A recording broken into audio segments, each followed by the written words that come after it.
Friends, आज मैं आरटीएससी rural talent search examination 2023 में हिंदी में छपने वाले प्रश्न सीरीज के तहत मैं आपको बताऊंगा कि इस आरटीएससी रूरल टैलेंट सर्च एग्जामिनेशन 2023 में हिंदी के किस तरह के क्वेश्चन आएंगे।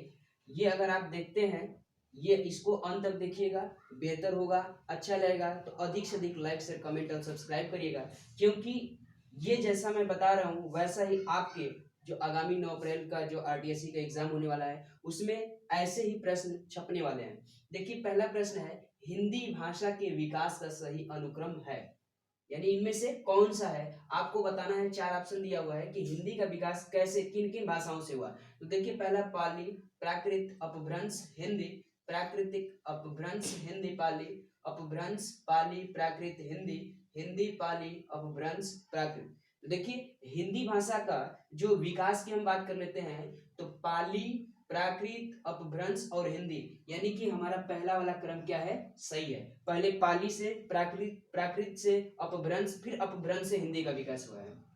दूसरा है, भारतीय संविधान की 8वीं अनुसूची में शामिल भाषाओं की संख्या है, यानी कि भारतीय संविधान की अनुसूची 8 में कुल भाषाओं की संख्या कितनी है। तो देखिए, कुल पहला ऑप्शन है 14, 15, 18 और 22। तो देखिए, भारतीय संविधान की 8वीं अनुसूची में 8 शेड्यूल में टोटल नंबर ऑफ भाषा की बात करें तो 22, यानी कि 22 भाषाओं की संख्या है।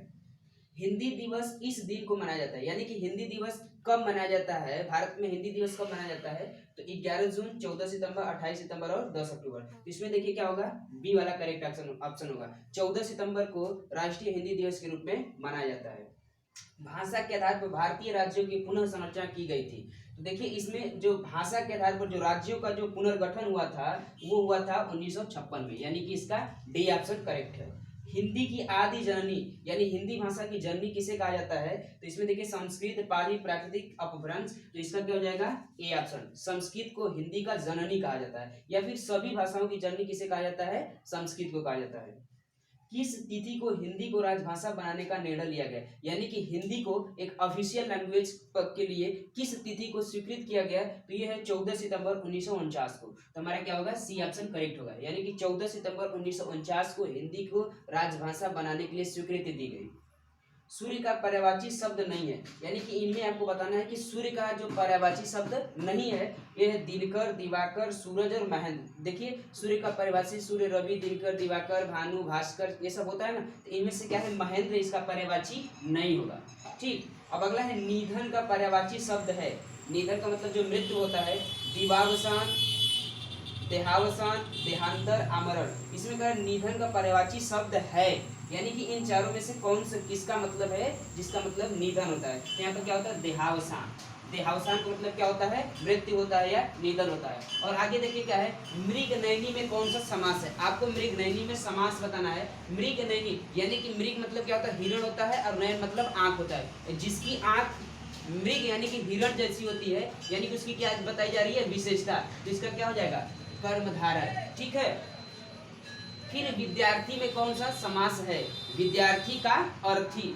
विद्यार्थी यानी विद्यार्थी का अर्थी, तो इसमें कौन सा हो जाएगा, तत्पुरुष समास हो जाएगा। गगन चुम्बी में कौन सा समास है, गगन को चुमने वाला, यानी कि ये क्या हो जाएगा, गगन को चुमने वाला, ये हो जाएगा हमारा क्या, तत्पुरुष समास। ठीक है, चक्रपाणी में कौन सा समास है, चक्रपाणी में कौन सा समास है, यानी कि चक्र में है जिसके पाणी, ये क्या हो जाएगा, बहुव्रीहि समास, यानी कि अर्थात विष्णु कहा जाता है। वनवास में कौन सा समास है, वन में वास करने वाला, यानी कि जो जंगल में रहता है, वन में वास करने वाला, यानी कि क्या हो जाएगा, तत्पुरुष समास। ठीक, अशुद्ध वर्तनी वाला शब्द है, इनमें से आपको बताना है कि कौन सा अशुद्ध वर्तनी है। बहुत, प्रणाली, बल्कि, उपयोग। तो इसमें देखिए प्रणाली है, प्रणाली में ल पर बड़ी मात्रा रहेगा। ठीक है, दृगंचल का सही संधि विच्छेद है, दृगंचल का सही संधि विच्छेद है। इनमें दिया दृग प्लस अंचल, दृगन प्लस अचल, दृग प्लस अंचल, दृग प्लस चल।